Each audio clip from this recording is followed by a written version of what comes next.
Well, hello. I thought we'd try something a bit different for this video. Instead of showing you a completed and running bike, let's go through this one.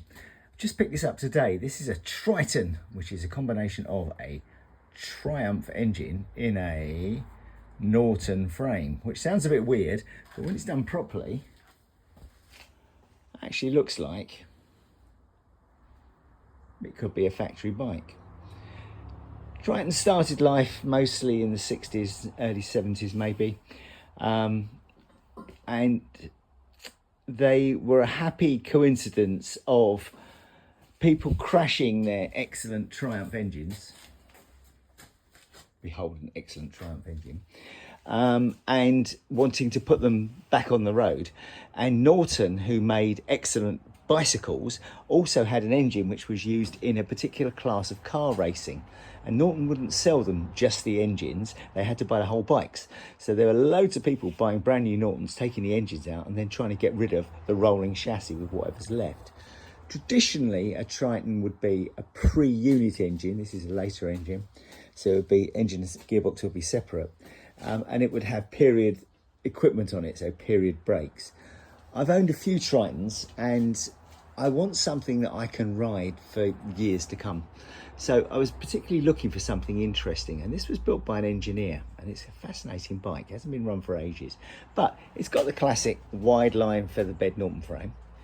It's got a later T140 engine, which is a unit construction 750, which has been tuned for track use, and he built this for riding on the track with minimal accoutrement to make it road legal. It's got little cute little things like parallel inlet ports and massive Amel Mark II carburetors, which is quite cool. It's 5-speed. It's got a self-generating ignition, so that currently there's no battery, so you start it and then you switch the lights on. It's got this custom rear swinging arm with eccentric adjusters, so you slacken this bolt off and turn it, and that turns both the spindle at the same time, perfectly balanced.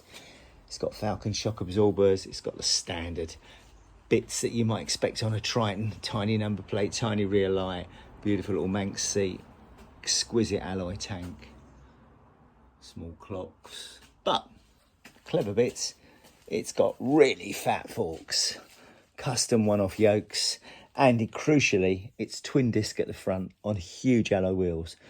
Front one running this colossal 120 tyre, which doesn't sound big on a modern bike, but look how it dwarfs the mudguard because it's too big. Anyway, but that's by the by. It's also really old, so that's going to be changed. Acroint rims, tuned length exhaust, welded silencers on the end, so one-piece exhausts, machined Z plates that look a bit like Norton Commando ones, one-off rear sets, kickstart obviously, and even more massive 140 diameter tyre, also knackered, but again on a standard bike that would be a 100 section, and this is a 140, and it's so big that the chain, I don't know if you can see that, barely clears it. I mean, just about, but I reckon you're going to shave that rubber once it starts getting hot. That's also too big. It's also really old, so both the tyres are going to be changed. But exquisite alloy rims. Bike's not been run for ages. There's quite a few bits and bobs to do, but I'm hoping it's mostly going to be fettling because it all worked. There's a couple of dents in the tank. One there. They look worse under this light than they do outside. Obviously, change all the full coil. That seal could be leaking. That'll be going looked at. The brakes are from their Tokiko brakes from a Kawasaki, I believe. So of course I'll be stripping those and having a look at those, possibly new seals. We'll be doing all the usual things to the engine. The clutch is completely stuck, which happens particularly on Triumphs. They sit in oil, and if they sit for a long period of time, the clutch plates all stick together. So the clutch pull at the moment is ball worker strong. It's got racing springs in it, racing clutch, but it won't separate, so yeah, I can't start it yet. All the alloy needs polishing. I check all the wiring, obviously. Things like this, the fuel pipes, these flexible fuel pipes with the filters in, they are completely solid. I mean, I can't convey to you how tough they are. That might as well be metal. It's so solid. Here's your choke for starting it up. Again, not been done for a long time, so we'll be looking at that. The rear shocks look as if they need a bit of tidying up. Falcon shocks, I don't know if they're still manufactured, but they're quite expensive and rebuildable. So I might be able to get new seal kits from them and rebuild them. If not, I might get new shocks. But overall, it's all there or thereabouts. And I wanted a fast road bike to keep. So I will be documenting as I put this back together, and you can tell me if you find it interesting. If nobody watches it, then I won't bother doing a part 2, which I'm also completely cool with. So you've got a steering damper.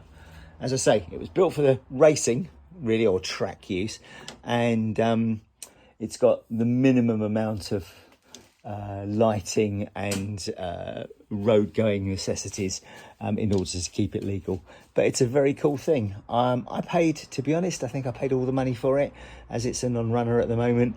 But most people, when they're buying a Triton, want tradition. So they want a pre-unit engine, they want drum brakes at the front and the back, and they want all the shiny 60s bits that people put on Tritons. That's fine, that's completely fine, but I want this to ride, and I want this to really be a fast, reliable bike to hammer along on. Yeah, I think it's going to be a lot of fun. So I hope you like it. I'll give you a long distance view of it. And there it is. Very squat stance, you might notice. You can't really tell until it's outside, but they're only 16-inch wheels because, again, he wanted it low. He wanted it all tucked in. The side stand is a standard universal bolt-on thing which twists round. You have to have a stand on the bike, but it's about as minimal as it can get. There's a bit of a crack in the weld here, which I'll need to get done as well. I don't know if I do that or I'll entrust that to my good friend who's a much better welder than I am. But overall, I'm pretty pleased. Right, see you next time.